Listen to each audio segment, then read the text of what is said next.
dipersembahkan oleh Sentul City, my first choice. Selamat malam pemirsa, senang sekali saya Olga Lydia bisa kembali menjumpai Anda dalam Healthy Living, sebuah program inspiratif yang mengulas mengenai gaya hidup sehat. Dan hari ini saya akan bicarakan seputar pentingnya flora dan fauna di Eco City. Wah, tentunya flora fauna ini memiliki pesona yang tersendiri dalam sebuah kota hijau. Nah, seperti apa sebetulnya pesonanya dan seperti apa sih sebenarnya pentingnya flora dan fauna ini? Saya nggak sendiri, saya ditemani oleh seorang putri Indonesia Duta Lingkungan, yaitu Suhriatul Hafisa. Mbak Visa aja panggilnya ya? Iya, Olga. Sekarang Visa aja. Oke, Visa apa kabar? Baik. Gimana tugas-tugasnya mengkampanyekan pentingnya lingkungan hidup? Ya, terusnya masih lanjut sampai sekarang. Sekarang lebih ke edukasi ke anak-anak sekolah dasar gitu supaya anak sekolah dasar, iya, supaya lebih mencintai lingkungan ya? Betul. Nanti gitu. kita ngobrol-ngobrol lagi nih, tapi sebelumnya saya ingin mengundang Anda untuk menyaksikan tayangan berikut ini.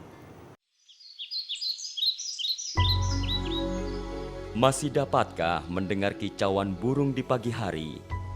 Hanya di lingkungan yang hijau, burung-burung itu akan terus bernyanyi. Berbagai jenis kehidupan atau biasa disebut keanekaragaman hayati sangat tergantung dengan pepohonan ini. Mulai dari akar hingga pucuk pohon merupakan sumber kehidupan dan rumah bagi beraneka ragam flora dan fauna. Kicau burung di tengah kota Jakarta kini hanya tinggal kenangan. Karena pembangunan kota yang tidak berwawasan lingkungan telah menggusur ekosistem burung dan keanekaragaman hayati lainnya. Kota dengan konsep ekositi yang ramah lingkungan seperti ini memberikan jaminan kelestarian flora dan fauna. Berbahagialah bagi mereka yang masih dapat mendengar kicauan burung di sekitar rumahnya. Nah, langsung saja nih kita mulai obrolan kita mengenai pesona flora dan fauna di sebuah kota hijau atau Eco City. Kalau menurut Visa sendiri, yang paling dekat nih pendapatnya mengenai kota Jakarta. Sebetulnya seperti apa sih kota Jakarta ini di mata Visa, khususnya sehubungan dengan flora dan fauna nih? Iya, betul kalau melihat kondisi Jakarta, kan kita sama-sama tahu ya sekarang makin tinggi tingkat polusinya, terus juga arus manusianya juga semakin dinamis dan juga lingkungannya banyak yang tercemar gitu. Apalagi kalau misalnya kita lihat sungai, bahkan ruang hijau pun di Jakarta masih sedikit sekali sehingga ya keseimbangan habitat atau flora dan fauna itu juga pastinya akan menurun. Nah, tapi sebetulnya kalau menurut Visa sendiri, seberapa pentingnya sih flora dan fauna? Tentunya penting sekali ya, karena kan dalam lingkungan kita harus sama-sama seimbang gitu. Kan makhluk hidup bukan hanya manusia saja, ada tanaman, ada juga hewan gitu. Dan memang faktor lingkungan itu kita harus memperhatikan betapa pentingnya mereka semua itu. Karena kalau misalnya salah satu aja nggak ada, itu bisa merusak ekosistem semuanya gitu. Nah, sekarang kembali kepada yang paling dekat nih, rumah tinggal kita sendiri gitu. Nah, kira-kira seberapa jauh sih pertimbangan memilih sebuah rumah tinggal sehubungan dengan biodiversity ini? Ya tentunya kalau misalnya rumah tinggal itu penting ya, itu kan karena kita tinggal di situ gitu. Menghabiskan banyak waktu di situ Masa dalam banyak hidup waktu kita gitu ya. Iya gitu, dan memang banyak sekali ya kalau misalnya saya tanya teman-teman, impian rumahnya adalah yang memiliki taman gitu kan, yang memiliki ruang yang cukup untuk ruang-ruang hijau seperti itu, jadi sehingga ada kenyamanan, terus juga sirkulasi oksigennya bagus seperti itu. Dan juga kan juga tanaman itu juga banyak banget fungsinya, bisa tanaman obat, bisa yang lainnya. Jadi menurut saya rumah itu penting selama kita bisa merasa nyaman dan juga kita bisa menerapkan keseimbangan lingkungan di situ. Bener banget, tapi mungkin bisa nggak, mungkin pemirsa pengen tahu juga kira-kira indikatornya seperti apa sih sebuah tempat pemukiman yang lingkungannya itu masih baik, masih sehat gitu? Indikatornya itu misalnya di sekitar tamannya itu masih ada kupu-kupu gitu ya, masih ada yang Oke, seperti iya. itu. Terus juga Burung masih banyak. burung masih gitu ya. banyak, Tapi saya gitu seneng sih. banget tuh kalau pagi-pagi dibangunin suara burung, Iya, kayaknya indah kicauan banget. burung gitu ya. Dan yang pasti pemukiman dengan biodiversity ini baik sekali untuk perkembangan anak-anak. Tentu, jadi bisa langsung edukasinya itu langsung gitu ya, nggak Iya. lihat hanya TV, gambar, dan mungkin bisa kalau di riset-riset kecerdasan mereka juga berbeda jadinya nanti kalau misalnya seperti Betul itu. juga ya. Dan mempermudah tugas Visa untuk mengkampanyekan lingkungan hidup tentunya. Betul sekali. Baiklah, terima kasih banget nih Visa. Ya. Yang pasti semangat terus ya mengkampanyekan Siap, lingkungan Kak. hidup ya. Ya. Terima kasih sudah hadir bersama kami. Dan pemirsa, itulah tadi pembicaraan kita dengan Duta Lingkungan Indonesia. Dan bagaimana dengan Anda? Sudah siap untuk mengambil aksi untuk menyelamatkan lingkungan hidup? Nah, jangan kemana-mana nih, karena saya masih punya banyak informasi untuk Anda. Tentunya setelah yang satu ini.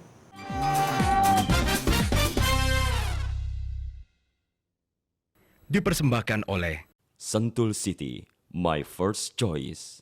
Sentul City, hadir dengan produk properti pilihan yang terbaik bagi Anda. Sebuah kawasan hunian yang terletak di area pegunungan yang segar dan indah, serta dilengkapi dengan segala fasilitas untuk menunjang segala kebutuhan hidup Anda. Banyak orang bertanya kepada saya, kok penjual Sentul City ini luar biasa? Lalu saya jawab, yang pertama, memang industri properti sedang maju semua. Tapi di antara yang maju, Sentul City itu memang luar biasa. Penjualannya meningkat 1000%. Apa itu rahasianya, Pak Artan? Yang pertama seperti ini. Teman-teman kita, pemain-pemain properti yang sedang maju semua, harganya sudah seperti ini. Nah, harga Sentul City yang sedang maju juga, harganya baru segini. Dan sebentar lagi sama seperti ini. Sehingga semua pemain properti, konsumen berbondong-bondong beli produk Sentul City. Yang kedua, media massa sudah merilis informasi yang luar biasa. Kami akan membangun mall terbesar di Asia dengan luas 20 hektar dengan nilai 8 triliun. Nah, pemain properti kan ngerti kalau tambah fasilitas, pasti harga akan seperti ini lagi. Alasan yang ketiga, Sentul City itu memang pemandangannya, udaranya, nggak ada yang lain dibandingkan yang lain. Kami launching apartemen Tower B, lantai 9, lantai 15. Lantai 1 sampai lantai 8, 1 jam sudah habis bulan lalu. Karena harganya itu sangat terjangkau, hanya 275 juta. Konsep apartemen kami adalah konsep apartemen mewah, di mana seluruh fasilitas kolam renang, shopping arcade, semua fasilitas ada. Bahkan setiap apartemen kami ada balkon. Inilah yang membedakan properti yang lain dengan kami. Kalau mau tinggal di rumah yang pemandangan indah, udara sejuk dan hidup sehat, serta fasilitas lengkap, hanya di Sentul City. Sentul City, my first choice.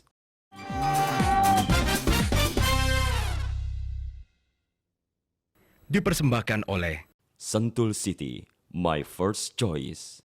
Pemirsa, masih bersama kami di Healthy Living dan kita masih ngobrol-ngobrol soal pesona flora dan fauna di Eco City. Dan kalau ngomongin ini nggak lengkap kalau kita nggak ngajak ngobrol Profesor Hadi Susilo Arifin. Beliau ini adalah guru besar dari arsitektur landscape di IPB dan juga ahli ekologi yang sudah mengajar di mana-mana, tidak hanya di Indonesia tapi juga sampai di Michigan dan juga di Jepang.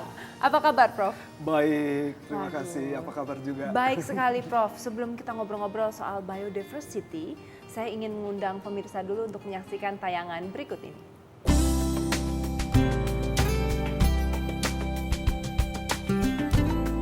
Bercengkrama bersama keluarga di keteduhan Taman Kota hanya sebatas angan bagi warga Jakarta.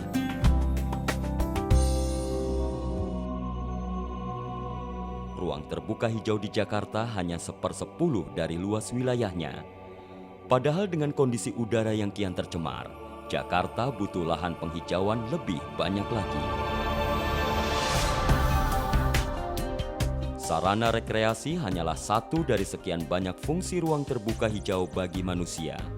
Sedangkan bagi flora dan fauna, hutan kota ini menjadi ekosistem bagi kelangsungan hidupnya. Hadirnya berbagai spesies seperti burung dan serangga di tengah hutan kota menjadi pertanda kualitas lingkungan masih terjaga dengan baik. Penataan lingkungan berwawasan ekologi seperti ini merupakan perwujudan kota masa depan yang menjamin kualitas hidup serta kelestarian alam yang berkelanjutan. Pemirsa pasti sering mendengar bahwa yang namanya keanekaragaman hayati ini penting sekali. Tapi saya mau nanya nih, kalau secara keilmuan, bagaimana Profesor bisa menjelaskan pentingnya kepada kehidupan manusia itu apa sih keragaman hayati itu? Iya, jadi keanekaragaman hayati adalah keanekaragaman biologi.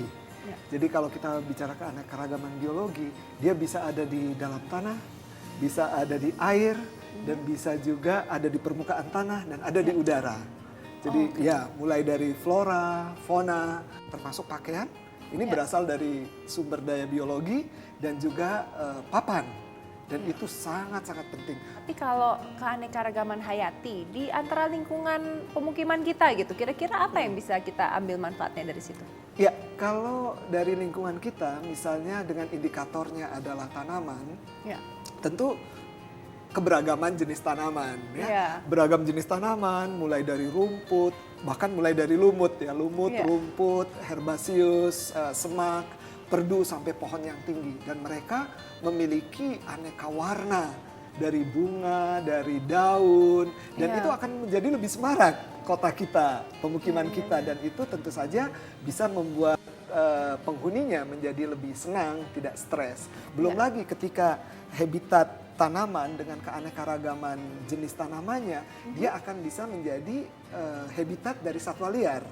Jadi Iya, keanekaragaman faunanya, mulai dari serangga, kupu-kupu, kunang-kunang, beraneka macam burung, reptil, Iya, dan iya. itu dengan burung yang banyak berarti kicauannya juga akan menghibur kita, dan kota itu tidak akan Itu sunyi. musik yang paling mahal Musik ya. alami. Musik yang paling mahal karena sekarang di Betul. kota Jakarta ini udah susah banget mendengar suara burung ya. Yang ada suara Betul. klakson gampang dicari.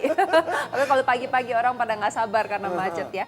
Ada nggak sih misalnya serangga atau hewan-hewan yang kita bisa amati, oh ternyata kalau misalnya kehadiran mereka ada di sini, lingkungannya tuh masih baik gitu? Ya, tentu saja mulai dari burung. Oh. Ada burung-burung tertentu yang juga dia tidak bisa hidup kalau udaranya berpolutan. Waduh, apa itu kalau boleh Eh, sebutkan? Salah satunya sebenarnya burung gagak. Oh. Burung gagak yang berwarna hitam. Iya. Karena itu di kota-kota di negara maju seperti di Jepang, bahkan kita lihat di Malaysia, di Kuala Lumpur ya. Kemudian kalau untuk ekosistem air, sebenarnya ada indikator yang memang saya banyak pengalaman melihat di Jepang begitu ya. Ada suatu festival kunang-kunang, Otaro Matsuri. Ya, Otaro Matsuri. Otaro Matsuri, festival kunang-kunang, dan itu hanya setahun sekali pada waktu awal musim panas, dan itu adalah ciri dari kota yang memiliki sumber daya air yang bersih. Oh, jadi satu kebanggaan buat kota itu ya sampai dibuat festivalnya ya? Betul sekali. Karena apa? Jadi kunang-kunang itu dia memiliki inang, memiliki inang. Inangnya itu ada pada siput. Siput air. Siput air, dia tumbuhnya oke. di air, dan dia akan bertelur di atas siput, lalu siputnya baru bisa hidup kalau airnya bersih. Kalau di Sebagai Indonesia ada indikator. kota yang masih memiliki kunang-kunang nggak? Sejauh Sekitar ini Jakarta? saya belum banyak penelitian Iya, ke iya. sana. Tapi kalau ada wilayah yang memiliki airnya bersih, Iya. saya mendapatkan informasi di sekitar Gunung Pancar. Di sana ada pemandian air panas, ada spa gitu iya, ya. iya. Lalu saya dapat informasi dari pengelola di sana kalau malam hari sawah-sawah, lingkungan di sana masih memiliki kunang-kunang yang cukup baik. Itu indikator, Indikator bahwa bahwa lingkungan airnya airnya masih bersih. baik ya. Iya, karena dia ada di hulu ya. Oke. Dan berarti mungkin juga praktek petaninya tidak menggunakan pestisida. Sekarang kalau menurut Profesor sendiri berapa sih perbandingan atau persentase yang ideal antara ruang terbuka hijau atau resapan dengan bangunan? Mengacu pada Undang-Undang Nomor 26 tahun 2007 tentang tata ruang, bahwa ruang terbuka hijau pada satu kota itu minimal 30%. 30% Ya, ya? tapi tentu saja ini kan standar ya. Iya, iya. Semakin besar ruang terbuka hijau, artinya juga akan semakin baik. Jadi sebetulnya itu adalah minimal, persentase Minimal, minimal. minimal. Semakin besar semakin baik Betul. ya. Dan ini indikator kalau kota yang ramah lingkungan harusnya tidak ramai oleh kegiatan manusia saja, tapi ramai oleh bunyi-bunyian satwa, ramai semarak oleh warna-warna bunga, warna tanaman. Dan juga banyak hewan-hewan liar atau satwa-satwa yang Betul. bisa bermukim di situ ya. Betul sekali. Dan Iya. juga kalau misalnya sedang mencari pemukiman, ya carilah pemukiman dengan indikator-indikator yang sudah disampaikan oleh Profesor tadi gitu ya. Ada kunang-kunang, banyak burung, tandanya lingkungannya ada lingkungan yang bersih dan sehat. Waduh, terima kasih nih Profesor udah Sama-sama. ngobrol-ngobrol bersama kami. Oke, mudah-mudahan Oke. masih ada waktu lagi. Nanti kita lanjutkan lagi Oke. obrolan karena ilmunya masih banyak yang saya gali semuanya. Oke, terima kasih Profesor. Sama-sama. Dan pemirsa, jangan khawatir, masih banyak lagi informasi yang masih akan saya berikan untuk Anda. Jadi jangan kemana-mana, kita akan kembali lagi setelah yang satu ini.